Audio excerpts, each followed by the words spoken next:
Em Pernambuco, a gente continua com o pior salário do Brasil. Eu sou professora da rede estadual, tenho 25 anos de trabalho e meu salário não chega nem a R$ 1.000. Fora isso, a gente tem as péssimas condições de trabalho. As escolas estão entregues às baratas mesmo. Quando chove, chove dentro da escola. Quando faz sol, ninguém aguenta ficar na sala de aula porque é muito quente. E isso tem feito, esses baixos salários pagos ao professor, tem feito com que o professor trabalhe 3, 4 expedientes, 2 a 3 expedientes. E a atividade pedagógica ela é uma atividade reflexiva, né? A gente tem que preparar as aulas, tem que ter tempo para estudar, tem que ter tempo para preparar, para avaliar o aluno, para fazer uma reflexão do que o aluno precisa para poder efetivamente fazer uma educação de qualidade. Também a gente precisa de tempo para, junto com nossos colegas, construir o trabalho pedagógico dentro da escola. E isso não é dado pelo governo do Estado. Pelo contrário, o que o governo tem feito é colocado fiscais dentro da escola para tomar conta do professor, para exigir preenchimentos burocráticos de caderneta. Os professores da rede estadual passam horas preenchendo uma caderneta cheia de quadrinhos que pedagogicamente não tem objetivo nenhum. Enquanto isso, é um tempo desperdiçado que ele poderia estar investindo na sua própria formação. Bom, então, diante de tudo isso que acontece, Pernambuco tem um dos piores índices na educação básica, é o 8º pior índice.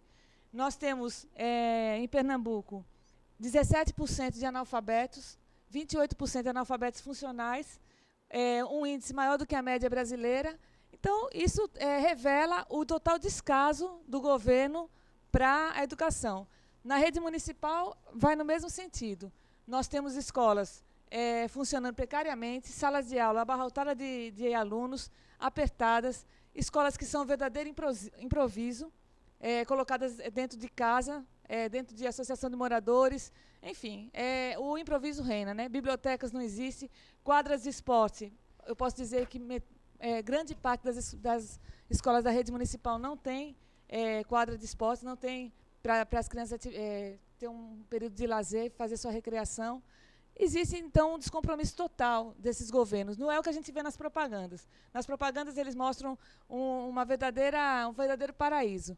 Os professores que estão na sala de aula, os jovens e as crianças que estudam na rede pública de ensino, sabem o que significa o ensino público aqui em Pernambuco. Então, se não houver um investimento massivo nesse setor, não adianta a propaganda de seu Eduardo Campos, de seu Jabas Vasconcelos, porque a educação não vai melhorar enquanto não tiver um investimento verdadeiro e também deixar que os professores eles se reúnem em assembleia e eles colocam suas reivindicações, não para sua melhoria salarial só, mas para a melhoria da educação pública. Então, se eles escutarem e atenderem essas reivindicações, aí a gente vai ver índices melhores de educação. Leandro Magalhães, boa noite, Leandro. Boa noite, Pedro. Boa noite a todos. Boa noite, candidata. Falando de banqueiros, a gente vai falar agora do mercado financeiro. A gente sabe que o mercado financeiro é altamente especulativo, já pela conjunção, pela situação em que estamos, a globalização. E um remédio para poder a gente tentar controlar isso, tipo a especulação, é a confiança. Tanto o Estado como o país tem que passar confiança aos investidores. A senhora e o seu partido defendem a estatização do sistema financeiro do país. A senhora não acha que isso pode causar um temor aos investidores, no caso? Os investidores já lucraram muito com o sacrifício da classe trabalhadora. O dinheiro que é dado para esses banqueiros, eles vêm do trabalho da nossa classe. Então, quem produz a riqueza do país não são os banqueiros, é a classe trabalhadora. Então, todo o dinheiro que os banqueiros arrecadam, eles não vieram de outro lugar a não ser da riqueza produzida pela nossa classe, pela classe trabalhadora. A estatização do sistema financeiro colocaria à disposição da classe as suas necessidades básicas. Então, os bancos estatais eles devem financiar a moradia, financiar a saúde, financiar educação, e não é o que acontece. A especulação financeira ela enriquece cada vez mais um setor minoritário da sociedade, que são os grandes empresários e os... Candidata, agora não acontece isso na Venezuela. A gente tem um exemplo na Venezuela, a gente não verifica isso na prática lá, em relação à especulação. E até também envolvendo questões de empresários, empresas que venham, possam escolher Pernambuco e, com medo em relação ao mercado, tentem recuar. O que a senhora acha? Essa confiança que querem dar ao mercado financeiro, essa confiança que querem dar aos grandes empresários para investir aqui, significa um aumento da exploração do capital sobre a classe trabalhadora. Então, o que acontece? O Brasil, para ganhar a confiança dos estrangeiros, do investimento estrangeiro, retira cada vez mais direitos da classe trabalhadora. Existe uma perspectiva de flexibilização dos direitos trabalhistas para que o mercado financeiro possa encontrar aqui um lugar excelente para ele aumentar os seus lucros. Então, essa é a essência da coisa. O que acontece, o capital é isso. Ele quer aumentar seus lucros em cima da exploração da classe. Então, essa confiança que se dá é o seguinte: você pode vir aqui, pode explorar aqui os trabalhadores daqui, que a gente aqui segura as pontas. Então, o que existe hoje mesmo em Suape? Existe investimento de dinheiro público para as grandes multinacionais que se instalaram em Suape, milionárias, né, empresas milionárias se instalaram aqui no estado, onde uma população que vive, grande parte da população vive na miséria, abaixo da linha da pobreza. Então, a esses empresários é dado um dinheiro, incentivo fiscal, isenção de impostos, isenção de IPTU para instalarem seus terrenos nas prefeituras. E Pojuca mesmo. Houve um grande crescimento com Suape. Como estão os trabalhadores e os moradores de Pojuca? Lá tem um dos piores índices de desenvolvimento humano. Então, é assim que a gente vai tratar os banqueiros, enquanto a população vive nessa situação. Eu vou pedir permissão. Posso acrescentar? Você vai ter uma outra oportunidade para fazer perguntas. Deixa eu colocar o Alexandre Farias, que é editor de jornalismo aqui da TV Nova Nordeste. Boa noite, Alexandre. Boa noite, Pedro Paulo. Boa noite, candidato, a todos e você de casa. Candidato, a gente vê que entre as suas propostas está a questão da redução de jornada de trabalho e o fim do Senado. A senhora acredita que será possível a aprovação no Senado, sendo a senhora do PSTU e tendo a minoria lá dentro do Senado? Nossa proposta vai se apoiar no anseio da população. Existe uma rejeição por parte da população, de uma forma geral, né, embora a população participe das eleições, vai votar, mas existe uma descrença muito grande nos deputados, como eles falam, né, nos políticos. O Senado é uma casa, né, meu companheiro Hélio Cabral, né, que é nosso candidato também pelo PSTU, já colocou. O Senado é uma casa que não tem utilidade nenhuma, um antro de privilégios e de corrupção. A gente viu no caso Sanei, no caso Renan Calheiros. Então, eu acho que uma proposta de fim do Senado teria um grande apoio popular. E é nesse apoio popular que a gente se apoiaria. Okay. Bom, vamos a mais uma rodada de perguntas com os futuros jornalistas, né, os estudantes da universidade, da faculdade Joaquim Nabuco. Deixa eu ver por quem eu começo agora. Vamos começar invertido. Vamos começar lá pela Keila. Aliás, pela Nádia Medeiros. Nádia, você, Nádia. O seu partido tem apresentado propostas referentes à reforma agrária. Partindo do pressuposto que a maioria da população brasileira está na zona urbana, pergunto, quais são as suas propostas para garantir o ir e vir das pessoas nas cidades brasileiras? O quê? O ir e vir nas cidades brasileiras. Isso.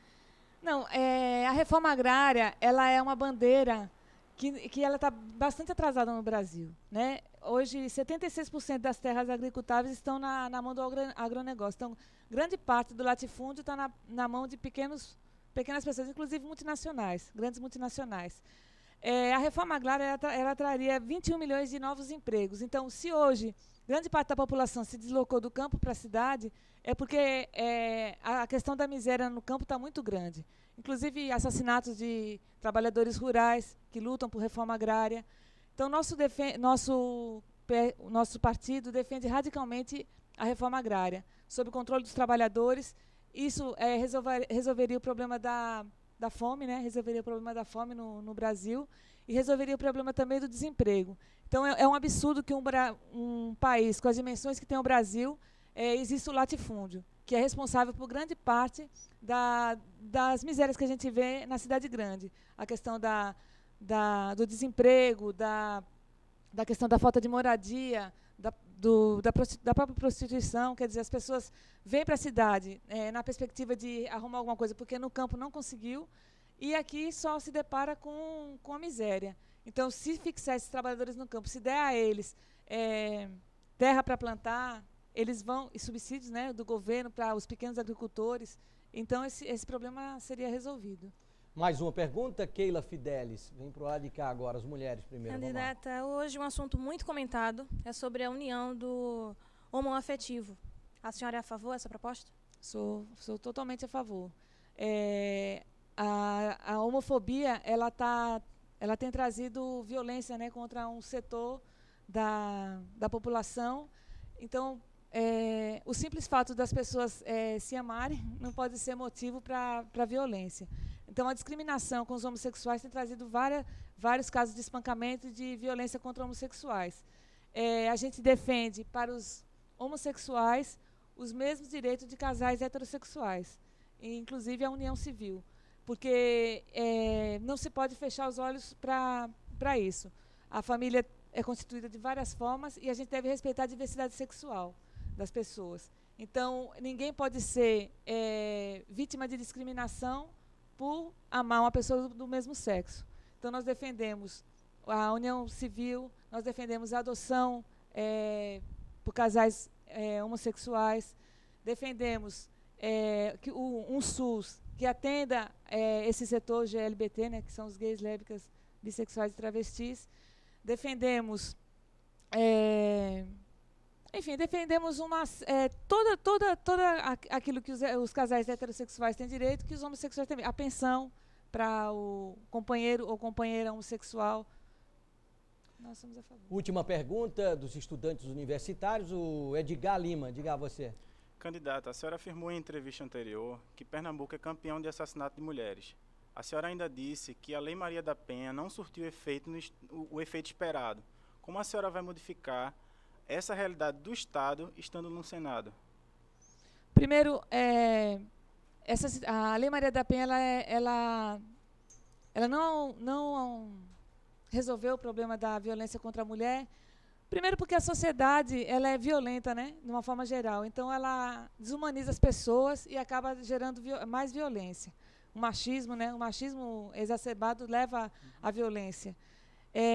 A Lei Maria da Penha não protegeu Elisa Samúdio, não protegeu a Eloá, não protegeu outras mulheres que, inclusive, já tinham denunciado seus companheiros para a polícia.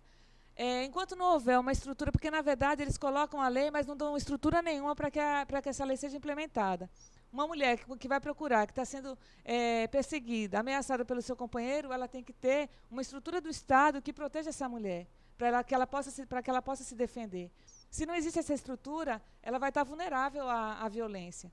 Então, a violência atinge principalmente as mulheres pobres. Por quê? Porque elas não têm emprego. Então, a falta de emprego, a falta de creche, de ter com quem deixar seus filhos, vai fazer com que ela permaneça no lar, junto com aquele que está ameaçando sua vida.